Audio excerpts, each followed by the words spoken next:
Hello friends and dear student, एक बार फिर से आपका बहुत बहुत स्वागत है। तो आज की इस वीडियो में हम लोग पढ़ने वाले हैं फार्मास्यूटिक्स चैप्टर नंबर 2 का पार्ट नंबर 3।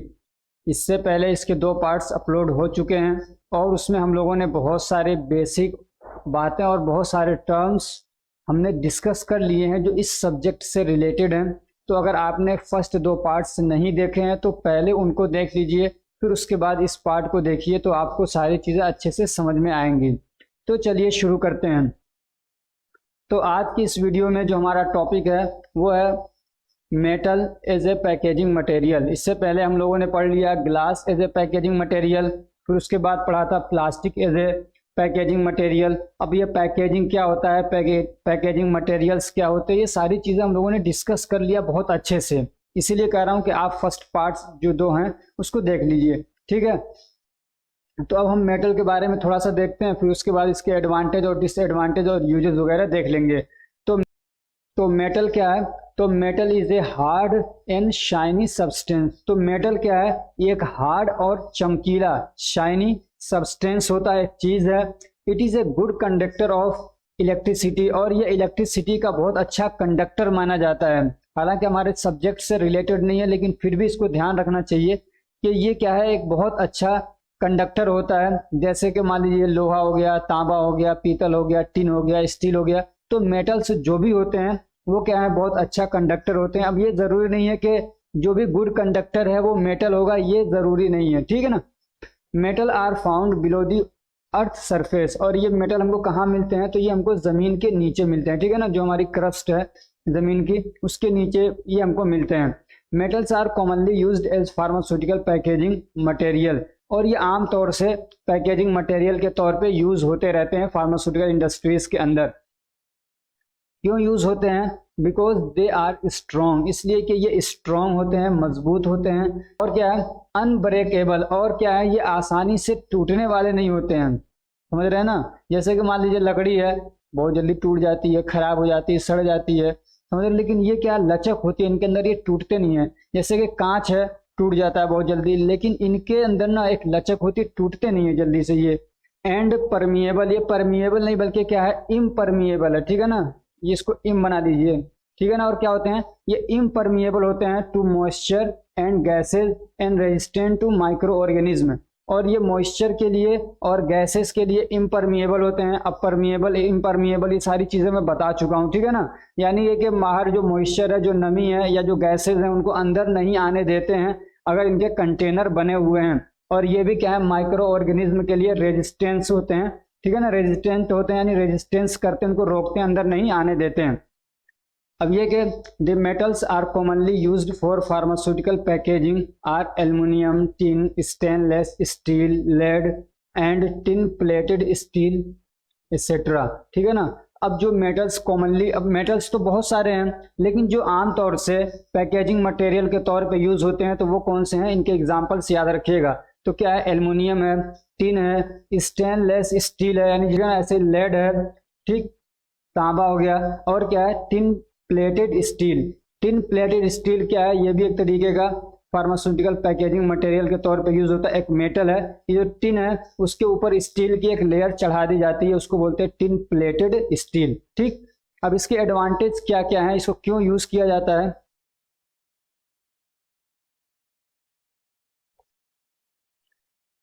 तो they are resistant to micro organism and prevent contamination. तो सबसे पहली चीज क्या है कि ये रेजिस्टेंट होते हैं माइक्रो ऑर्गेनिज्म के लिए, ठीक है ना।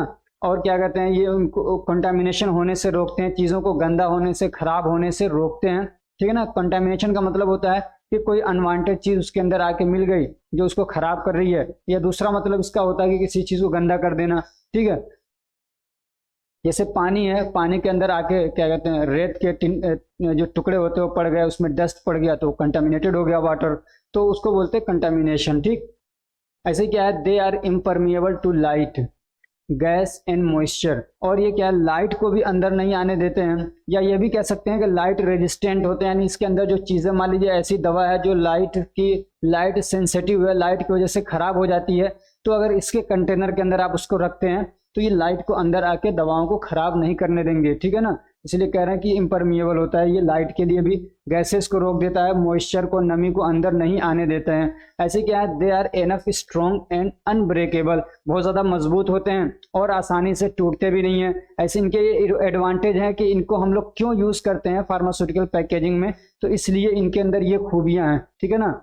They are lighter than glass containers, और जो ग्लास कंटेनर्स होते हैं वो क्या उनके मुकाबले में क्या है, ये बहुत ज़्यादा लाइटर होते हैं, हल्के होते हैं। ऐसे क्या है, they undergo easily the sterilisation process, और जो स्टेरिलाइजेशन प्रोसेस होता है उसको ये इजीली क्या है अंडरगो कर लेते हैं, बर्दाश्त कर लेते हैं। प्लास्टिक की तरह ये क्या है, प्लास्टिक भी बर्दाश्त करते हैं, लेकिन बहुत सारे प्लास्टिक ऐसे होते हैं कि थोड़ी सी भी आप उनको हीट देंगे तो क्या होता है, वो पिघलने लग जाते हैं, ठीक है ना। तो ये उनके अंदर ऐसी क्वालिटी नहीं है। इनको भी अगर बहुत ज़्यादा आप हीट देंगे तो ये भी पिघलेंगे, लेकिन स्टेरिलाइजेशन के लिए बहुत ज़्यादा हीट देने की ज़रूरत नहीं होती है, नॉर्मल टाइप की हीट दी जाती है, ठीक।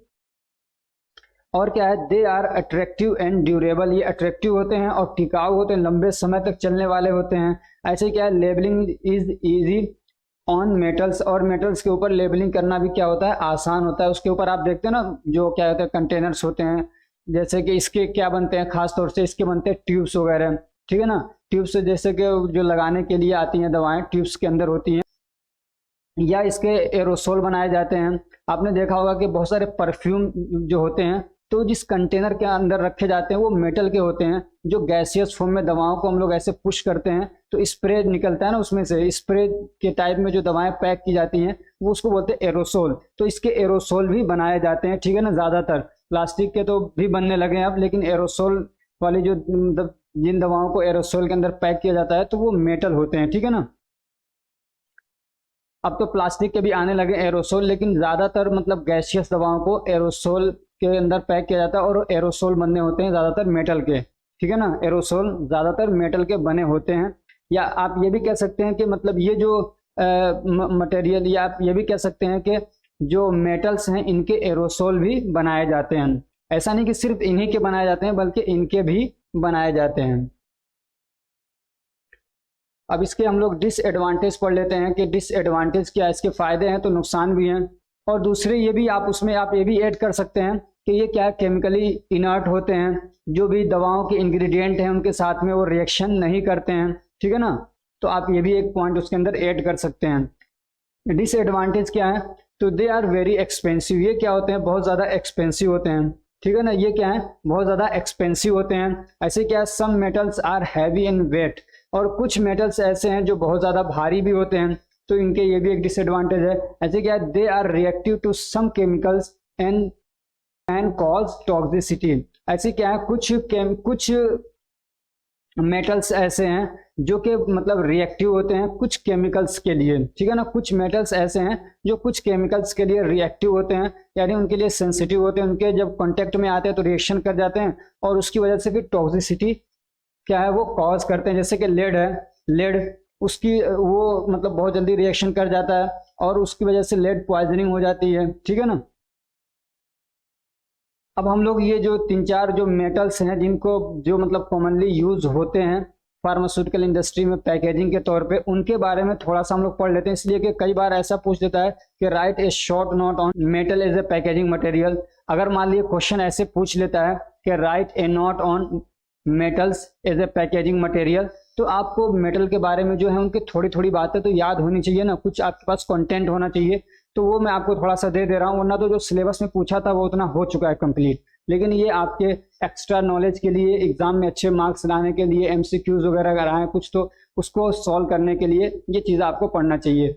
तो सबसे पहले हम लोग पढ़ेंगे एल्युमिनियम, ठीक है ना। एल्युमिनियम क्या है, एक पैकेजिंग मटेरियल है जो कि एक तरीके का मेटल होता है, ठीक है ना। It is a metal and commonly use as a pharmaceutical packaging material in various form, अलग अलग फॉर्म में इसको यूज़ किया जाता है। जैसे कि टेबलेट को पैक करते हैं हम लोग, आपने देखा होगा बहुत सारे टेबलेट्स आते हैं, कुछ तो प्लास्टिक के ब्लिस्टर में होते हैं और कुछ किसके होते हैं, एल्युमिनियम के बने हुए ब्लिस्टर के अंदर पैक किए जाते हैं। ऐसे ही बहुत सारे टेबलेट्स आते हैं जिनको इनके अंदर पैक किया जाता है। ऐसे इनके बॉटल्स भी आते हैं और कंटेनर्स आते हैं। जो लिक्विड मेडिकेशंस हैं, जो लिक्विड वाली दवाएं हैं, उनको स्टोर करने के लिए ये मेटल यूज होता है, कौन सा, एल्युमिनियम।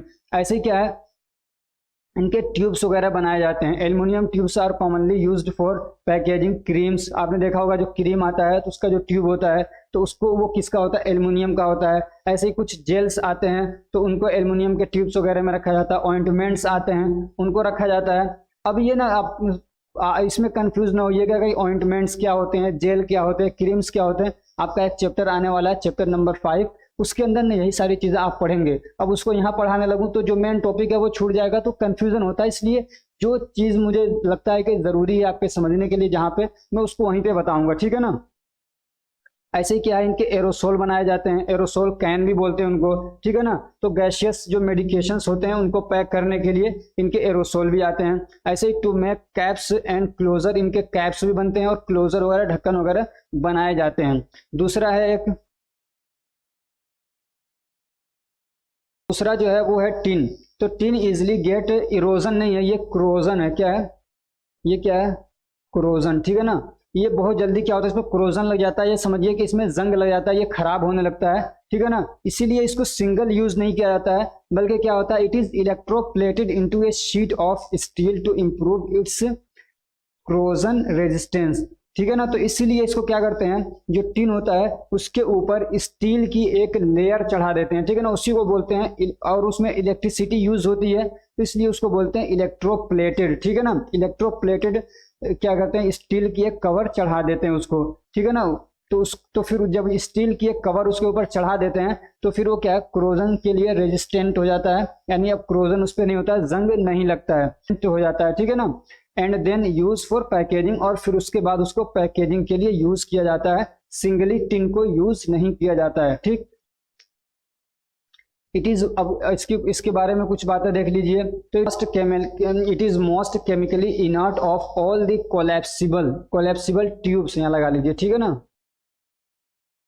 जितने भी ट्यूब्स यूज होते हैं मतलब मेटल के, उनमें ये सबसे ज्यादा केमिकली इनर्ट होता है। कोलैप्सिबल का मतलब ये कि जो आसानी से मुड़ जाते हैं, जैसे कि मान लीजिए ट्यूब होता है तो उसको दबा देते हैं ना, दबा के निकाल लेते हैं आसानी से। अगर वो ऐसे हो कि उनको दबाएं और वो मुड़े ना, ठीक है ना, वो नरम ना हो, सॉफ्ट ना हो, तो फिर उनको निकालना बड़ा मुश्किल हो जाएगा। आपने देखा होगा कि जो खत्म होते जाते हैं तो बहुत सारे लोग उनको पीछे से मोड़ते जाते हैं, समझ में आ रही बात। तो ये क्या होता है, कोलैप्सिबल होता है, जो मतलब आसानी से बेंड हो जाते हैं, मुड़ जाते हैं।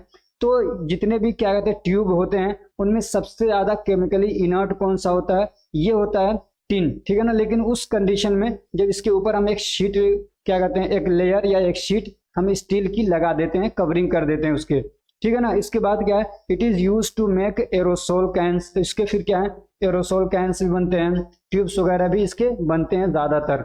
उसके बाद तीसरा एक है लेड। लेड है, ये भी एक तरीके का मेटल है, लेकिन ये इसको आमतौर से फार्मास्यूटिकल पैकेजिंग के अंदर यूज नहीं किया जाता है। उसकी वजह यह है कि ये हाईली टॉक्सिक होता है। क्या होता है, बहुत ज्यादा टॉक्सिक होता है, इसकी पॉइजनिंग हो जाती है, समझ रहे हैं ना, आदमी को इसका जहर हो जाता है और उल्टी आने लगती है, पता चल रहा कि बहुत सारी दिक्कतें क्रिएट हो जाती हैं इसकी वजह से, ठीक है ना। तो इसका, हालांकि इसका थोड़ा अमाउंट भी ना पॉइजनिंग क्रिएट कर देता है, इसीलिए इसको हम लोग यूज नहीं करते हैं। और जब पॉइजनिंग होगी तो बहुत सारी दिक्कतें उससे क्रिएट होने लगती हैं। तो आपने आइडियल प्रॉपर्टी में पढ़ा है कि हम लोग उसी चीज को, मतलब मटेरियल, उसी चीज को पैकेजिंग मटेरियल के लिए यूज करेंगे जो टॉक्सिक ना हो। लेकिन ये टॉक्सिक है, बहुत थोड़ा अमाउंट भी टॉक्सिसिटी कॉज कर रहा है, तो इसलिए हम इसको यूज नहीं करेंगे। तो ये जो टॉपिक था कि metal as a pharmaceutical packaging material, ये यहीं पे कंप्लीट हो रहा है। अगर ये हमारी कोशिश आपको अच्छी लग रही है तो वीडियो को लाइक करिए, चैनल को सब्सक्राइब करिए और अपने फ्रेंड्स को भी शेयर करिए ताकि वो भी इससे फ़ायदा उठा सकें। Thank you so much for watching.